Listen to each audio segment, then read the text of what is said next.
Hey everyone, welcome back.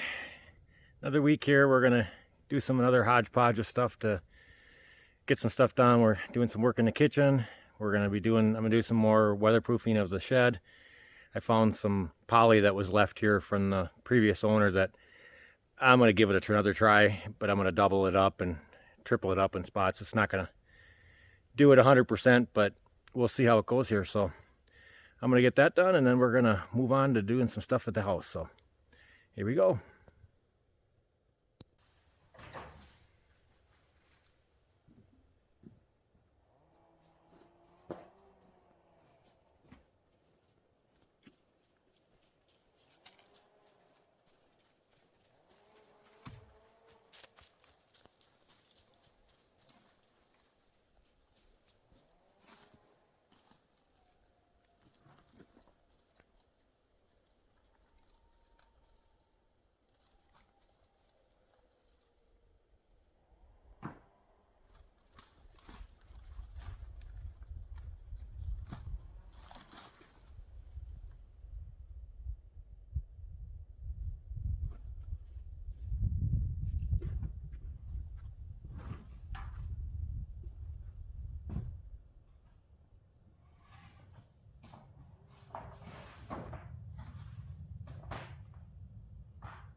Well, guys,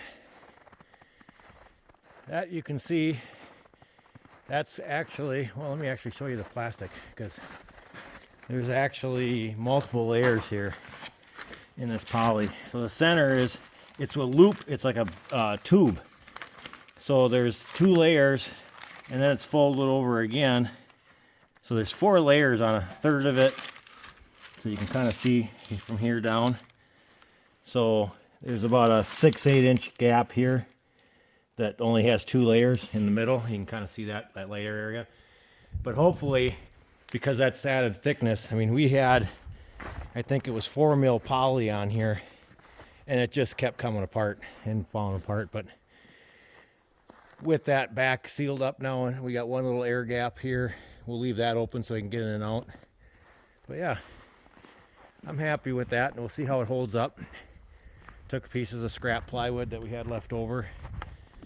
I forget what that was even. Oh, that was our ceiling in the house. That was for the ceiling for the original part of the house. But yeah, so stapled it up there to hold it, and then screwed it down with a piece of plywood backer to hold it so it doesn't pull through the staples, which last time we did just staples. We didn't do any type of backer boards or nothing like that. So a little bit of improvement. Thicker plastic, we had it laying around. We're not really using it. It's what we used for wrapping the skirting around the house before we put that steel on. That's what we put on we put it on, and it lasted 2 years before started having issues with it. So I mean, if this lasts us 1 year for the winter, that'd be great. Eventually we'll close this in, put some garage doors on this, but for now that'll at least keep some of the weather out of there. And that bottom piece I'm not overly worried about. Actually, I'm probably glad it is that way, because when the snow builds up, I can at least get the bucket of the loader underneath there and kind of back drag it. But everything that's really critical is covered, and that'll do that. So that's it for this one. So we'll see what the next project's going to be. Sun's going down. I actually don't know what time it is. Let's see, what time is it? A little after, about 10 after 2. So we got some nice sun though. Turn the camera back around. Not much for snow, which, hey, for the first week of December, I'll take this. And the weathers have been good. It's in the 20s right now. I think it was 26 when I got out of the house, so it'll start cooling off here soon. But we're going to kind of work on insulating the floor, finishing the shelving in the basement. Those will be kind of, and then we're working on a backsplash for the kitchen counters. So we'll kind of, like I said, it's going to be a hodgepodge of stuff this week for this video, but we'll keep plugging away and we'll tag you along. Now, welcome back. I didn't film much of this like I wanted to, but I got the shelf top on that. So those shelves are done. And there's the other half of the basement. But I got these 2 shelves done. They're staggered. One's an 18-inch deep, next one's 16. And then I'm short 2 2x4s to do the third one, which will only be 14 inches deep. And that's just to get it tucked in so it's behind, so the door can swing open. I had some leftovers that, rather than use a ladder to get up into this door, because it's just over, it's right around 4 feet up, actually a little bit over. But I had some scrap pieces left over from doing those stairs. I took the pieces that I had left over and built myself a little 12-inch step that, one, I can get up in here and get out the door without having to get a ladder down here. And then it also kind of gives a little spot for the cats to get up and down. I got to do something over here when we figure out where we're going to put the cats on this end. So when we do that, like I said, there'll be a hole up there somewhere. And then I'll just do something to go from, just little small steps to go up from there. But that's going to be it for tonight. Well, that's going to be it for this week's video. Thanks for watching, and if you haven't already, please subscribe. Not sure what we're going to do next week, but we'll get you caught up when we get there, I guess. So thanks for watching.